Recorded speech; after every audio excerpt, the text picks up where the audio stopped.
Good morning. Happy Saturday. Hey, Leah. So great to see you guys. Today, we are going to be talking about a lot of great things, but I'm just going to do a little recap and little what we're moving in towards. And I have some visual aids to help us today.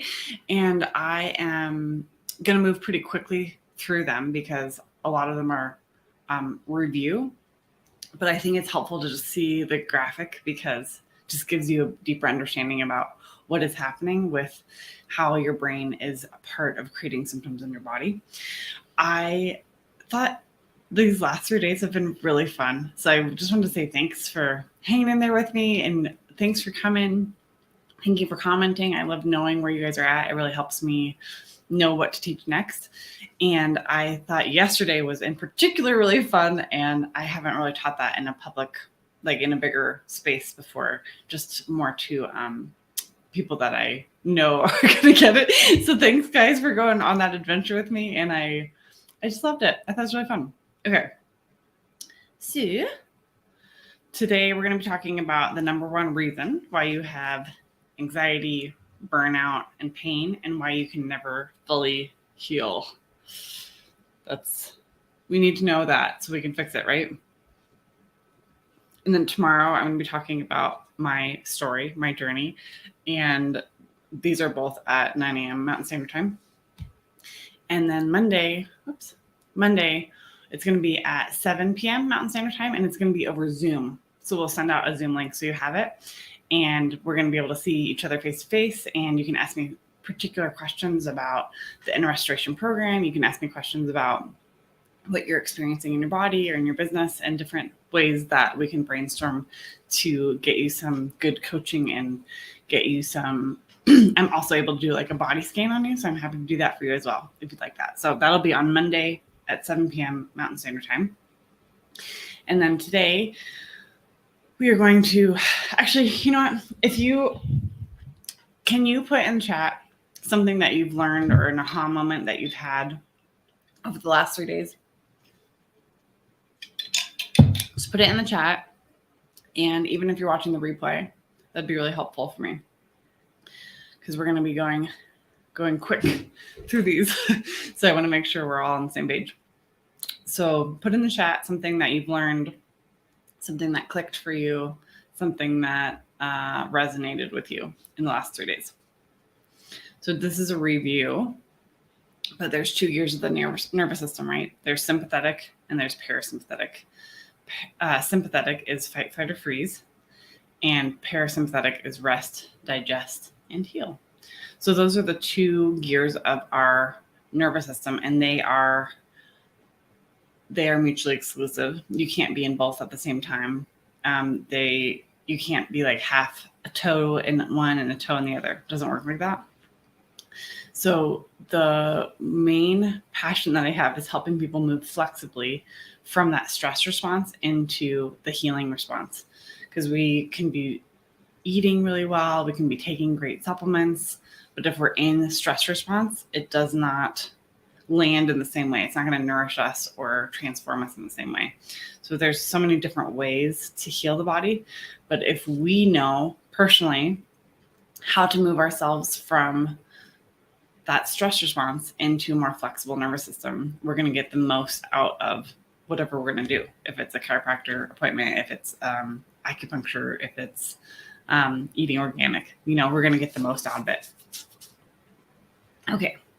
So I'm going to check it out. I loved the first day exercise we did. I'm practicing it. Good. I love it. Okay. Oh, learned that we have fear of being visible.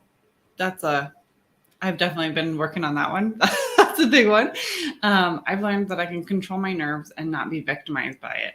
Oh my gosh. That is good news, right? Good news. Brain is just a tool, not like the heart. Yeah. I became aware of the importance of caring for myself and my whole self so that I'm in harmony because I reflect my business or my business reflects me. Gold. Good job, guys. Thanks.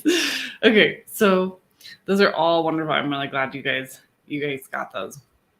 Okay, so then we have ways that our brain gets information. We have these inputs that the information comes into our brain. And I like to think about it as like your brain is like the earth, and there's 3 main satellites that are sending information back. So the inputs are our visual system, our vestibular system, and our proprioceptive system. So how we feel, our clothes on our body, the back of our chair, our feet on the ground.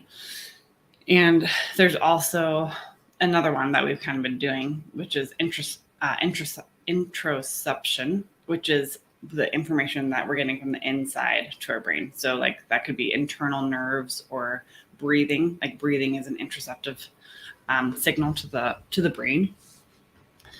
But those are the three main ones. And I've been talking to you guys. I've been talking to specifically a few of you about your visual system. And when your visual system is not working as a team, it can be very symptomatic. You can get migraines, you can have high anxiety, you can have like this low resting panic that is in your system because your eyes aren't working together. The other thing is that it can give you a lot of pain. Posture is 70% related to your eyes. Posture is 70% related to your eyes. So if your eyes have all this power, because they're the main information givers to the brain, and your body will totally rearrange around your eyes. And maybe if I have time, I'll tell a story about that. But the 10 million signals per second per eye, that is a lot of information that your brain has to process with that. It's a lot of information that you are going to be needing to work through and needing to continue to decode. And if you're getting 10 million signals per second from this eye and 10 million signals per second from this eye, and they don't match, that's going to cause a lot of resting tension. That's going to cause a lot of fatigue. That's going to cause a lot of anxiety in the body. And then other inputs besides our eyes, our ears, and our proprioceptive system is anything physical that happens, anything mental, spiritual, emotional. So I think about this bucket, and we're all born with a bucket that's relatively empty, hopefully relatively empty. And every little like trauma, every little thing fills our bucket up. And when we get, someone cuts us off in traffic, someone maybe says something unkind, you self-abandon, you like don't protect your boundaries, and that causes it to fill up too. And then all of a sudden we're at the top and it starts to overflow. And the overflow are symptoms. Our overflow is our symptoms. So when our brain has had too much, it's too full, it creates these outputs. So these are all inputs, and then the overflow is outputs. Okay, how do I know whether my eyes are in sync or not? Well, yesterday I hopped on a call with a couple different people to check their eyes because they wanted to know that. So I'm happy to do that for anybody. We work on that extensively in the In Restoration program. We clean that up because that's a really big part of training your nervous system.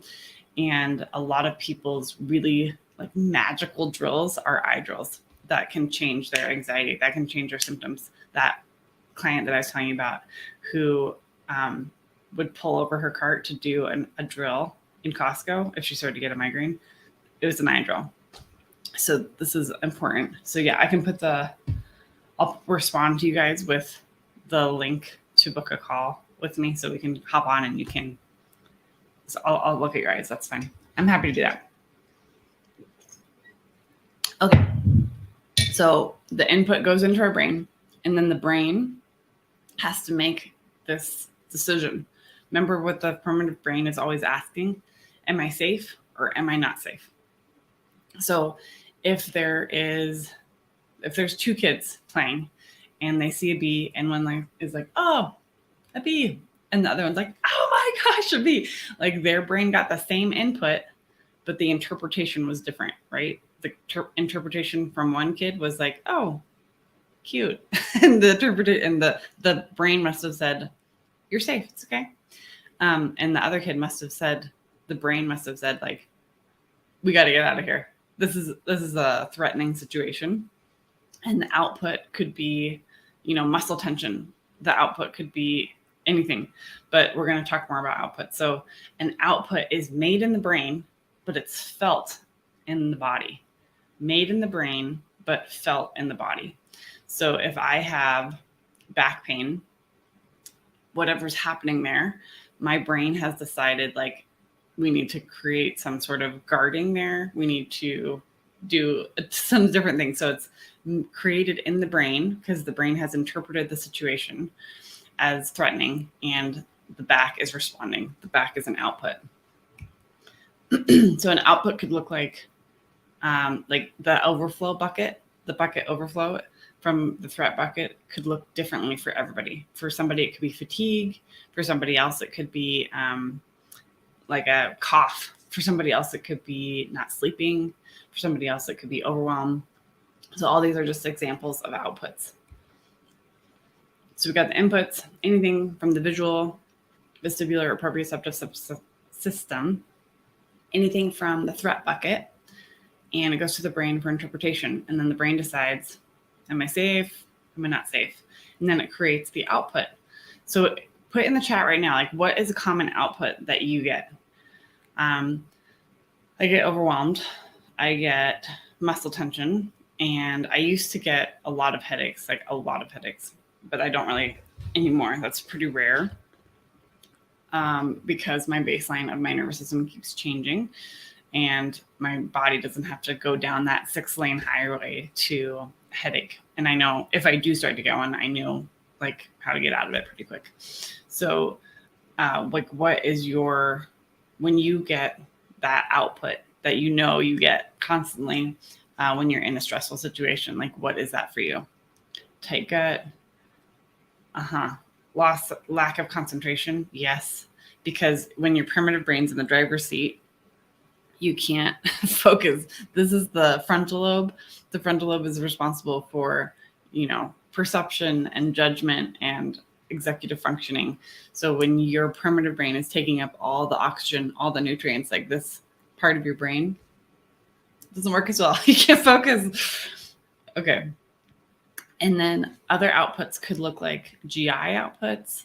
They could look like immune system outputs. They could look like pain. They could look like hormonal changes.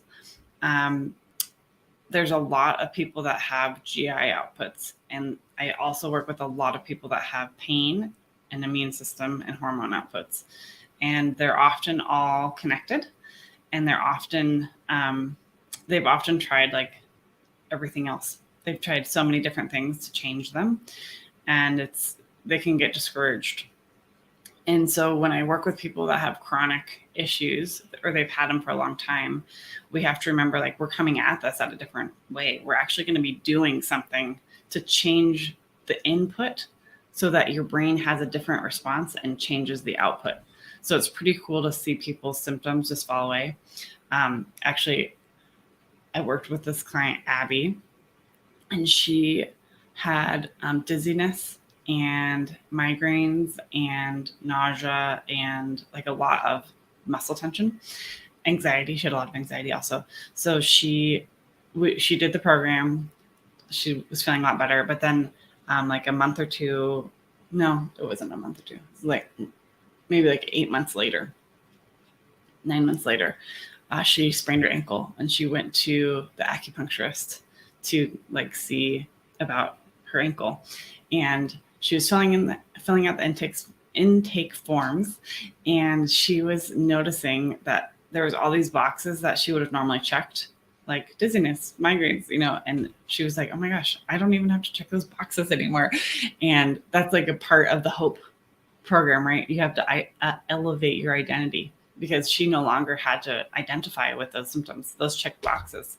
So it was so fun for her to go, and she wrote me and she was like, oh my gosh, I just went here and I realized, like, I just don't struggle with that anymore. It's so cool. So I love it when people get results and things that they've had for a really long time to start to fall away, because they're training their brain to have a different input so that they can have a different output. They don't have to have the same output. And then I wanted to talk about some specific symptoms. And I wanted to address anxiety because a lot of people have written that down as something that they struggle with. And then I'm going to talk about GI relief. And then I think if there's time, you can put something in the chat and I'll talk about that. Okay. So there's 4 different ways that we can kind of get relief from symptoms, right? There's a stress component, there's a space component, signals like the way that our brain is signaling to that area of the body, and support. So stress is asking that question, like what mode of the nervous system are you in? Are you in fight, flight, or freeze? Or are you in rest, digest, and heal? Like, can you even begin to heal? So that's number 1. We gotta remember the nervous system is the gatekeeper, the first domino. So we gotta address that. And then, do you have space in your organs to shift? Like, are you full of toxicity? Are you full of pathogens? Are you full of chemicals? Like, do you have any room to wiggle in there? We don't really think about organs as having space per se, but if you move your shoulder, like, you expect the ball and socket to have space to move, and organs aren't cemented in there. They all have soft tissue joints with one another. They should be able to move. And I like to use the analogy. I don't know if you guys have ever done a scrapbook or put some pictures together, but you kind of have to spread out, right? You need like your little stickers and your different scissors, and it's fun to do. But if you were doing it in a space that was too small, it wouldn't be as fun. You would be like dropping stuff. You would be like, bumping into things. So thinking about like a cubicle for your liver, for example, like how is your liver supposed to do its best job if it doesn't have the right space to do it in? How is it supposed to heal? And then signals, like, is your brain in the space where it's sending the right signals to the tissue so that you can get the right output? And then support, I think relief can come on a lot of different levels. And I was just talking to somebody yesterday. I saw her, a client of mine, and she was like, I just don't feel like I have any support to move forward. And that can be very, very important to your healing journey. And that's why we have the 8-month inner restoration program, where there's constant ability for you to reach out and get the support that you need. And it's not like a 3-month, it used to be a 4-month, and I extended it because there's just more time that is needed for that support to come across and for you to be able to marinate in those tools and have guidance with them. So that's why it's an 8-month program. So the roadmap to relief, we got stress. So nervous system, we already talked about that. And then using those applied neurology tools, using those ways to intervene with the visual system, the vestibular system, and the proprioceptive system. You guys wrote down some really great ways that you help regulate your nervous system, but I did not see, except for people who have already been in the program who wrote down, anybody write down like, oh, my visual and vestibular tools are so important to help me regulate my nervous system and help me bring myself back. And music is lovely. Grounding is awesome. Like, there's so many different ways, but you can compound that and you can get there quicker. You can get there more effectively when you can do these drills for yourself. And sometimes you can't go out and earth. Like, if there's 12 feet of snow on the ground or you live in a, linoleum floor. But the other thing about that is it's just really empowering to be able to do those tools for yourself. So the next one is space. And space to me is choices. So think about a wild animal backed into a corner. Like, how are they going to react? They're going to be threatened, right? They're going to feel uncomfortable with that situation. So I like to think about that with our organs too. Like, if they have no space, they don't have any room to work. And a lot of the organs that we need to move forward are often overflowing with stuff. And that's part of the GI, that's part of the detox organs, parts of the organs of elimination that we need to address to get relief. And then signals. What is the brain interpreting with your inputs, with the inputs that you have in your current life? What if those don't change? What if you continue to go along as you are, not learning any new ways to give your brain inputs? Like, what's going to change? Probably nothing. Your brain is going to continue to interpret those signals as threatening, and you're going to continue to make the same outputs. So the brain tells the immune system what to do. The brain tells the GI system what to do. And then lastly, support. That can look like nutrition. That can look like supplements. That can look like your prayer life. So it can look a lot of different ways, but support can come in many different packages. Okay, so we're going to focus on anxiety. And these are the things that are, the first slide is going to be like the things that are going wrong. And then the next slide is going to be the things that are going right. Okay, so when you have the output of anxiety, the brain feels threatened. You could be in shock. You could be anywhere along that spectrum of fight, flight, or freeze. And often anxiety comes after a period of prolonged stress or trauma. And the brain becomes accustomed to like this amount of input that is telling it that it's not safe. So the water of anxiety is rising. In the space category, we have fewer choices. When you're anxious, sometimes you can't even think, right? Sometimes you can't even pray. You're overwhelmed. And from an organ perspective, like those kidneys and adrenals, they get compressed instead of like the adrenal sits on top of the kidney, and they should have space in between them. The adrenals kind of like a little Smurf hat on top of the kidney. And sometimes it feels like when I feel people's kidneys and adrenals that have been in a period of prolonged stress, it's like they're smashed together. They have no space whatsoever. And when you have anxiety, your brain is telling your adrenals to create more stress hormones because it's like, oh my gosh, we got to get her. There's a tiger, there's a lion, there's a bear, we got to go. So we pump out those stress hormones like adrenaline, cortisol. And what happens with that is you deplete your human growth hormone. And the human growth hormone is like the fountain of youth hormone.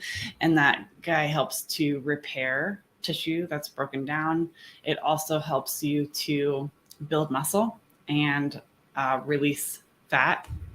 And cortisol is the opposite. It burns and breaks down muscle and keeps the fat because you're in the stress response and you don't know, is there an ice age coming? I better keep on everything. So if you're trying to lose weight, for example, or you're trying to shift things in your body and your cortisol's high, it's going to be really hard because you can't out diet or out exercise your hormonal situation. You just can't. You also deplete your dopamine and your serotonin when your stress hormones are high. So we have epidemic levels of depression in our country. And guess what? We've been really stressed for a long time. So I don't think that's taking a medication to help with the anxiety and depression. That is often like really necessary, but it doesn't fix it. It doesn't fix the signal that the brain is telling to the adrenals. When you're really stressed, you deplete a lot of your micronutrients like vitamin C, your Bs, zinc, magnesium. And then when you're stressed, like when you're drowning, when you're in anxiety, you can't help anybody else. Like you're just trying to survive, right? So not only can we not like receive support very well, like sometimes you're like, I don't know, like someone might say like, what can I do to help you? And you're like, I don't even know. It's like really hard to communicate because you can't think because your brain is overwhelmed. So not only can we not receive support when we're in that stress mode of our brain, but we also can't give support very easily when we are in that stress response. Okay, so how do we get out of this? It's not comfortable. We need to create more safety in our brains. We need to create more safety in our bodies so that it's not continuing to create the outputs of stress and anxiety. We can do this by balancing the central nervous system through those drills that I talked about. And we need to discharge on a cellular level that shock that's being held. That is not necessarily, you can do the nervous system drills, but you need to release that on a cellular level. And that is like the very first thing that I teach in the In Restoration program. It's part of the crossover between the HOPE process, like between the H and the O. To harmonize the nervous system and optimize the organs, you have to release that cellular shock. And sometimes you have to do that over and over again. And it's such an awesome tool because you can use it whenever. Like, you can do it if you've been through a stressful situation and you're like, oh my gosh, whew, I think I went into shock. You can do that over again. You have it for the rest of your life. You have it for your family. It's so helpful. And then for your anxiety, with the organ space, we need to create more choices, right? We need to create more wiggle room and expand that relationship between the kidneys and adrenals and their neighboring organs. Because the kidneys actually have a soft tissue joint with the spleen on one side and the liver on the other. And then beneath them are the ureters. They drain the kidney waste from the kidneys down to the bladder. And sometimes those are not working very well. Sometimes they don't have the correct relationship. And for the signals, we got to balance those stress hormones. We got to tell the brain that it's safe so it stops sending the signals to the adrenals to get more stress hormones. And when we can dampen the stress hormones, the goodies will naturally rise, like the human growth hormone will naturally come up. Cortisol in the body and actually its friend insulin, they're twins. If cortisol is high, insulin is high. If insulin is high, cortisol is high. But they're a trump card for human growth hormone. Like if your human growth hormone's like, hey, I'm high, and then you get in a stressful situation or you eat sugar, that's going to like drop your human growth hormone. So we got to optimize those hormones to help your body recover from all that extended stress. And then from a micronutrient level, you need more of those micronutrients to replenish, and you need the ability to be able to let down and feel safe and not be hypervigilant 100% of the time. And this is like when people say adrenal fatigue, they've been exposed to a long period of stress. But when people work with adrenal fatigue, typically I hear people going to a nutritionist or a naturopath and they give them supplements, which is awesome. They need that. But that's only one category. And their brain might still think it's stressed. I just saw a post that somebody tagged me in and was like, oh, you should talk to Allison about this woman who is feeling really fatigued, like unreasonably fatigued, but it sounds like she's had some trauma in her life. And so maybe they've resolved some of the micronutrient issues, or, it sounds like her diet's awesome, but her brain still thinks that she's in trauma. She's still having a trauma response. And that is exhausting. That's exhausting. The brain does not feel safe. And so you are hypervigilant all the time. You don't feel like you're rested. You don't feel like you can go on, like get up in the morning. It's hard. So I do feel like when people are trying to heal, they have to have those nervous system components and the organ components to physically change the space in the organ. Okay, so we're going to switch to any questions about anxiety. Just wanted to circle back. We're going to move on to GI relief and what's happening in these 4 categories and what we can do to help them. So this first slide is all the things that are going wrong. And then the next one's going to be all the things that we can do to help. Okay. I feel like you're describing me. We got to work together. Okay. So stress, in the stress category for the GI symptoms, your brain feels threatened, and it's in sympathetic mode. It's in fight, flight, or freeze. And what happens with that is when you're in sympathetic, right? That's fight, flight, or freeze. The other end of the spectrum, the other mode of the nervous system is rest, digest, and heal. You need to be in that to get your food through you. You need to be able to move flexibly from your stress response, your contraction, to your expansion, to your ability to absorb nutrients and digest your food and eliminate. So when this becomes severe, the brain can even start interpreting different foods as intruders or as threats. So if you're eating corn and your brain's like, oh, no, like, I don't know what that is. That's GMO. I can't process that. And so you can start to have these really big reactions to different foods that you maybe didn't have before. And all these really severe allergies. Oh boy. Okay. We're back. And what happens in the organ, in the space of the gastrointestinal tract, is that there's really poor gut motility, like the ability for the gut to kind of rocks like this, and it sweeps the food through, and that motility can get really low. So your food doesn't really move through. Your food doesn't move through the stages that it needs to go through. The vagus nerve, it's a 10th cranial nerve. It comes out the back of the head and it wraps around here, your heart, and goes all the way into your GI tract, like all the way. It's very important. I love words.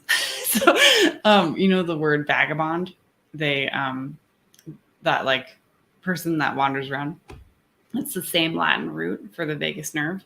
And they call the vagus the wandering nerve because it goes so many places in the body. It's such an important nerve because it like touches on all the really key organs that you need to survive. So the vagus nerve has been talked about. Its PR person has been really working hard the last few years. Everyone knows about the vagus nerve, I feel like. And it is important for you to be able to get into that parasympathetic, that rest, digest, and heal. And then the other thing that happens with the nerve is the nerve itself can get turned off. It can get disconnected. There can be like scarring along it. There's like a lot of things that can happen with that. And it can like stop transmitting signals, especially to the GI tract, which the GI tract needs that to do its job. And the other thing that I see is that there's not like an equal amount of food going in and out. Like most people are, same with breathing, like they're inhaling, but they're not exhaling. They're breathing shallowly, they're digesting shallowly. So all this waste builds up in your system, and you are you're backed up, and you can be pooping, but you can be a constipated pooper. Like there's still, like, you're not getting it all out. You know what I'm saying? There's not an equal. We're not having the right ratio of the things that are getting out. Because to let go, you need to be in parasympathetic. You have to be in rest, digest, and heal. Inner body communication. Yes. Okay. And then signals. What's happening with GI symptoms with the signaling is that the brain is sending to the small intestine, the large intestine, like, you can't have any resources. Like, I'm so stressed. I'm dealing with all these threats. Like, I can't, that's got to shut down. Like, I can't really give you any screen time for digesting and eliminating right now. Like, we can't do it. And I don't know if you guys have ever been in a stressed spot and been like, oh, I should go to the bathroom or I have to go to the bathroom, but you're really stressed and like you can't go. That's what I'm talking about. Like the brain, you might have to go. Your GI system is being like, hey, can I have some time? And the brain's like, no, I can't. It can't possibly. It's too dangerous. And And then also on a micro level, like there's diminished blood supply going to the GI tract, so your body can't process the nutrients. It can't become enriched with the things that you just ate, and then there's not enough gastric juices or enzymes to break it down. The gut then becomes unable to absorb the nutrients. Leaky gut. Have you guys heard of leaky gut? I feel like, I'm not trying to be a Debbie Downer, but I feel like everybody kind of has leaky gut. And then you get backlogged. And when you get backlogged in your elimination, it's kind of like that's all the stuff your body's trying to get out, right? So sometimes I will tell the story, like the frog. If a frog dies in a swimming pool, it's not that big of a deal. You just scoop it out. But if it stays in there for a week, a month, a year, like you can't swim in that swimming pool anymore. The around the dead body that you could have just scooped out easily is now a systemic problem. And that's what I see constantly, is that like the yuck has been sitting there for so long that it's stagnating, and now it's like back flushing into and causing other problems and symptoms. Sorry, but there's good news. So with the stress, we need to put different inputs into our brain so it has more accurate information, so it can signal better to the GI tract, so it can get more safety and feel like, oh, I can go into parasympathetic mode. I can get into that rest, digest, and heal.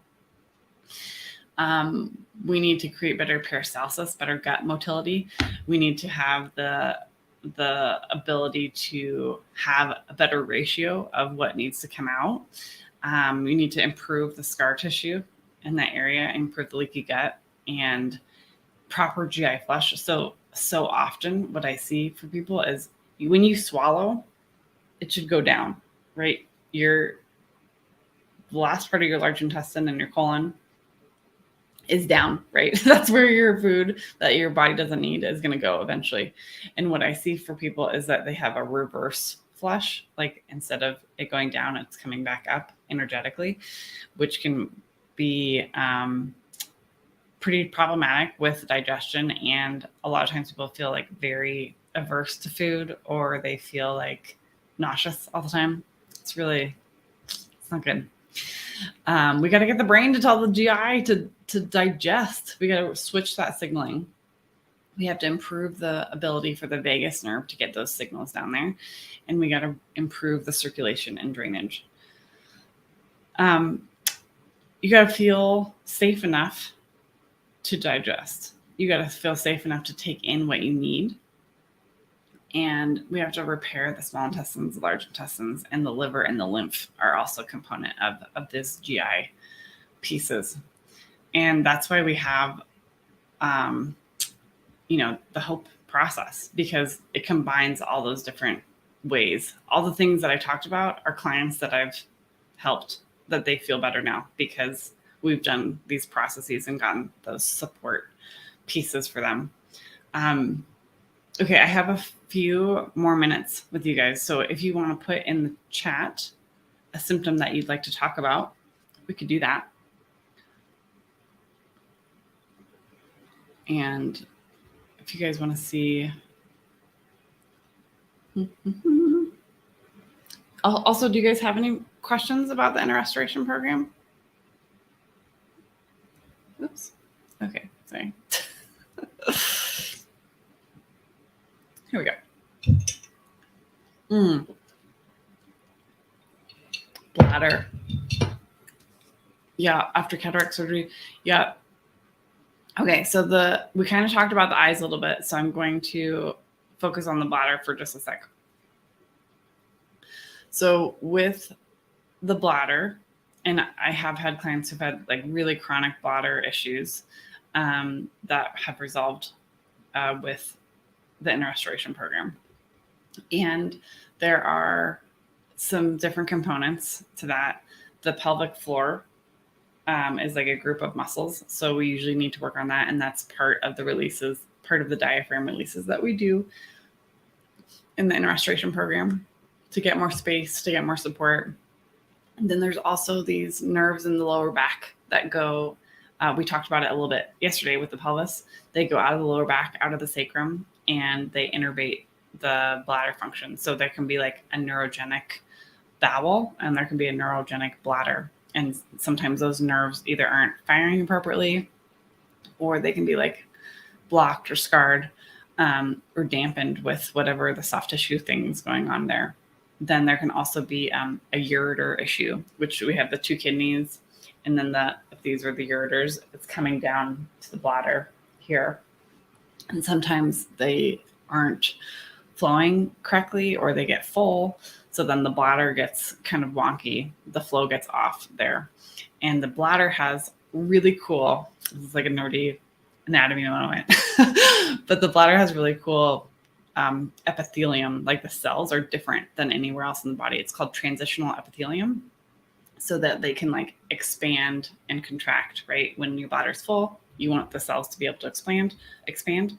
And when it's smaller, you don't want to have like a big bladder just hanging out for no reason. So sometimes if you think about like a brick wall that's stretchy, like in between those little transitional epithelium cell walls, there can be old infection. And that's something that I see a lot. And it makes the bladder irritated and inflamed, and you have to pee a lot or you can't pee, or there's just like a lot of different components, a lot of ways that shows up for people. So that's, and then the relationship, sometimes the bladder is stuck on the uterus and the uterus is stuck on the sacrum. So when we do those organ releases and release the uterus, it can kind of start to give more space to the bladder and start to give more space to the sacrum. And those are where the nerves are coming out. So I don't know, is that making sense? I kind of went deep dive into anatomy there, but the bladder issues can be structural. They can be organ related. They can be infection related. They can be like space related. So all of those pieces are addressed in the restoration program. And that can simultaneously help with like bowel issues, low back issues, hip pain, all those kinds of things. Cool. Okay, no. Okay, cool. So we have gallbladder removed and a whole host of gut issues. Yeah, that's part of the gut stuff that we did.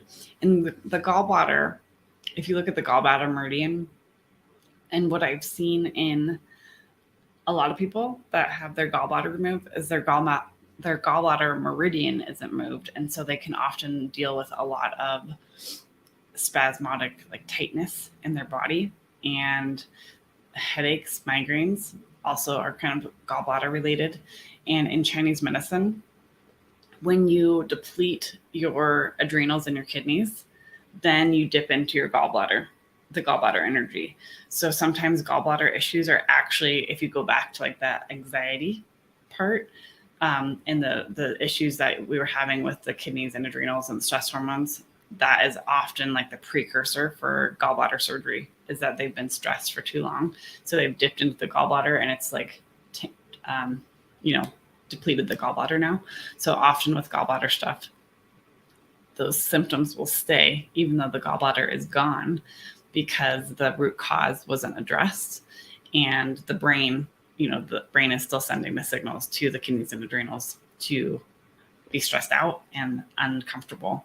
So the gallbladder meridian can be an issue, and then the underlying issues of why it was getting depleted in the first place can be very, very much alive and well, even though the gallbladder has since gone on. Okay. Yeah. Chicken or egg. Exactly. Yeah. So I'm not a nutritionist with the infection between the epithelium. And I can't prescribe supplements, but I have a lot of training in that area. And so I can give you suggestions of what have worked for me. So I don't like prescribe anything, but I share a lot in the inner restoration program about what worked for me. And there's these combination of herbs that are so good for GI stuff and for bladder stuff. And that was one of the things that the people that have had the bladder issues were like, I think that was just like so helpful. So yeah, we can talk about that. Okay, so we're gonna do prizes. We're gonna do prizes now, and I have some helpers that are gonna help me do the prizes. And you guys were doing so good with all the homework. You were doing great with putting down really vulnerably, and I really appreciated that. I thought that was so cool what you guys shared, and so I wanted to honor that and give away some prizes. So the first person that we're gonna do, drum roll.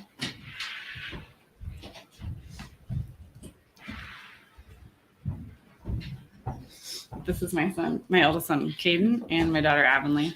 How's it going? I think my littlest one was too scared. Do you want to see it? What? Oh, yeah.